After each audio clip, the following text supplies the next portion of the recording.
ઓમ શ્રી પરમાત્મને નમઃ. આજે આપણે કઠોપનિષદમાં એક વાર્તા આવે છે કે જે અધ્યાય 15 પુરુષોત્તમ યોગ એના શ્લોક ક્રમાંક 12ને અનુરૂપ છે. શ્લોક 12માં ભગવાન કહે છે કે જે બધામાં જ તેજ રહેલું છે, સૂર્ય, ચંદ્ર, અગ્નિ, એ બધામાં તું મારું તેજ જાણ. આગળ ભગવાન કહે છે સૂર્ય, ચંદ્ર અને અગ્નિ આ ત્રણ અધિષ્ઠાતા દેવતા ક્રમશઃ કોના કોના છે? તો કહે છે નેત્ર, મન અને વાણી. આ ત્રણ ઇન્દ્રિયો દ્વારા જ આપણને બધી ખબર પડે છે, જ્ઞાન થાય છે. જ્ઞાન થવું એટલે કે ઇન્દ્રિયોમાં પ્રકાશ થવો. આ શ્લોકમાં ભગવાન કહે છે કે જે પણ તેજ અથવા પ્રકાશ દેખાય છે તમને, તેમનો પોતાનો નથી, એ મારો જ છે, ભગવાન આમ કહે છે. તો એના પરથી એક વાર્તા આપણે સમજીએ. પરમાત્મા જ સમગ્ર શક્તિઓના મૂળ છે. એક વખતે ભગવાને દેવતાઓને અસુરો પર વિજય પ્રાપ્ત કરાવ્યો.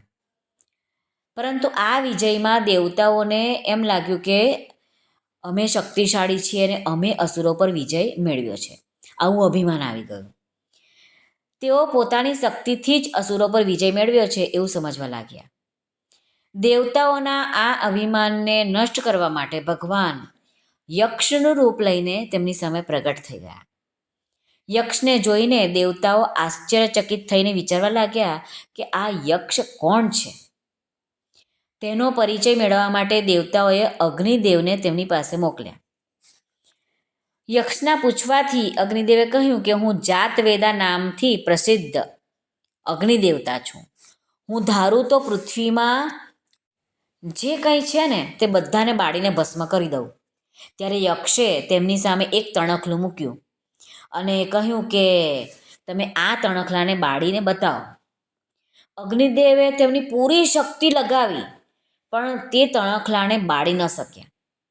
અગ્નિદેવ શરમાઈને દેવતાઓ પાસે ચાલ્યા ગયા અને કહ્યું કે તે યક્ષ કોણ છે તે હું જાણી શક્યો નથી. ત્યાર પછી દેવતાઓએ વાયુદેવને યક્ષ પાસે મોકલ્યા. યક્ષના પૂછવાથી વાયુદેવે કહ્યું કે હું માતરિશ્વા નામથી પ્રસિદ્ધ વાયુદેવતા છું અને હું ધારું તો પૃથ્વીમાં જે કાંઈ છે ને તે તમામને ઉડાડી શકું છું. ત્યારે યક્ષે તેમની સામે પણ એક તણખલું મૂકી દીધું અને કહ્યું કે તમે આ તણખલાને ઉડાડીને બતાવો. વાયુદેવ પોતાની સમગ્ર શક્તિ લગાવી પણ તે તણખલાને ઉડાવી શક્યા નહીં. વાયુદેવ પણ શરમાઈને લજ્જિત થઈને દેવતાઓ પાસે ચાલ્યા ગયા અને કહ્યું કે હું તે યક્ષને જાણી શક્યો નથી. ત્યારે દેવતાઓએ ઇન્દ્રને તે યક્ષનો પરિચય જાણવા માટે મોકલ્યા. પરંતુ ઇન્દ્ર ત્યાં પહોંચે એ પહેલાં જ યક્ષ ત્યાંથી અંતર્ધ્યાન થઈ ગયા હતા અને તેની જગ્યાએ હિમાચલ પુત્રી ઉમાદેવ પ્રગટ થઈ ગયા. ઇન્દ્રના પૂછવાથી ઉમાદેવે કહ્યું કે સ્વયં ભગવાન જ તમારા લોકોનું અભિમાન નષ્ટ કરવા માટે યક્ષના રૂપમાં પ્રગટ થયા હતા. આ કઠોપનિષદની વાર્તા પછી આપણે એ જ સમજવાનું છે કે સમગ્ર સૃષ્ટિમાં જે પણ બળવત્તા, વિશેષતા, વિલક્ષણતા, પ્રભાવશાળી વસ્તુ જે પણ જોવામાં આવે છે તે બધી જ ભગવાનમાંથી જ આવેલી છે. આનો અનુરૂપ શ્લોક છે તે આપણે જોઈએ પુરુષોત્તમ યોગનો. શ્રી ભગવાન ઉવાચ યદાદિત્યગतं તેજો જગદ્ભાસયતેऽખિલં યચ્ચંદ્રમસિ યચ્ચાગ્નૌ તત્તેજો વૃદ્ધિમામકम्. તમને અર્થ કહી દઉં.